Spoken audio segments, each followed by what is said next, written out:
আজ একদম ভোরবেলা উঠে পড়েছি, প্রায় 4:30 নাগাদ উঠে তারপর কিন্তু বসে রয়েছি। বাইরেটা দেখি একদম অন্ধকার, কিন্তু আজ সকাল সকাল উঠার একটাই কারণ, আজকে শ্রাবণ মাসের শেষ সোমবার। তো এবার আমি একবারও যাইনি বেকির পাড়, তো ভেবেছিলাম লাস্ট সোমবারে যাব। আগের সোমবারে প্ল্যান করেও ক্যান্সেল করে ফেলেছি, কিন্তু এবার আর প্ল্যান ক্যান্সেল করিনি। আমাদের বরপেটা রোডের অনেকেই আসে এখানে জল ঢালার জন্য, অনেকেই কিন্তু রাত থেকে আসতে থাকে। হেঁটে হেঁটে যারা আসে তারা তো অনেকটা রাত্রেই বের হয়। রাত্রে করে তো এখানে মনে হয় একদম মেলা লেগে গেছে, এতটা পরিমাণে ভিড় হয়, আর বাইক নিয়ে তো ঢোকাই যায় না। তো আমরা যখন এসেছি তখন প্রায় ফাঁকা ফাঁকাই হয়ে গেছে, এখন তেমন ভাবে কোনো ভিড়ই ছিল না। ভিড়ের মধ্যে এসে পুজো দিতে পারবো না, আরও মনটা ভালো লাগবে না। কিন্তু এখন আমরা যখন এসেছি তখন প্রায় ফাঁকা ফাঁকা ছিল, তখন কিন্তু খুব সুন্দর করে পুজো দিয়েছি।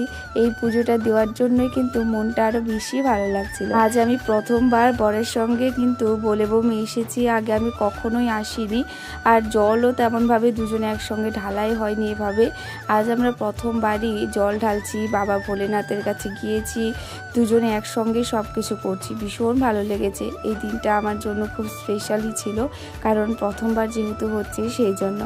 তো তারপর আমরা চলে আসলাম স্টেশনে। এখানেই কিন্তু আরও একটা ভোলেনাথের মন্দির রয়েছে। সকাল সকাল এসেছি বলে তেমন একটা ভিড় নেই, নয়তো এখানে অনেকটা ভিড় হয়ে যায়। এখানে তো হাঁটাই যায় না, এতটা ভিড় হয়ে যায়।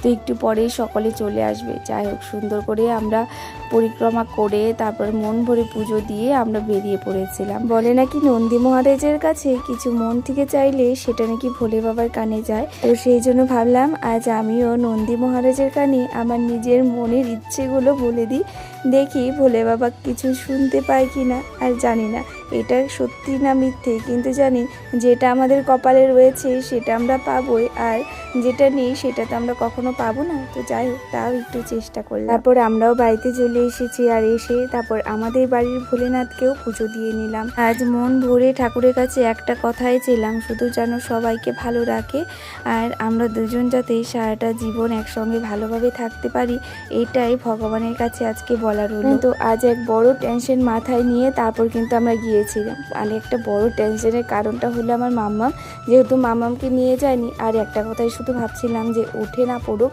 কারণ ও উঠে গেলে না এতটা কান্নাকাটি করবে, আর সেখানে আর থাকবেই না, মানে খুব রাগারাগি করে ও। আমাকে যদি না দেখে ঘুম থেকে উঠে বা কোথাও যদি ওকে রেখে যায়, ও খুব কান্নাকাটি করে। তো যেখানেই যায় ওকে নিয়ে যেতেই হয়। যাই হোক, ও ঘুমিয়েছিল, তারপর ওকে উঠিয়ে নিয়ে তারপর কিন্তু ওকে স্নান করিয়ে দিয়েছিলাম। ও আজ বাবা ভোলেনাথের মাথায় জল ঢেলেছে, আর এদিকে ওকে রেডি করি এখন খাইয়ে দেবো, যেহেতু ওর স্কুল রয়েছে। যাই হোক, আজকের ব্লগটাও কিন্তু আমি এখানে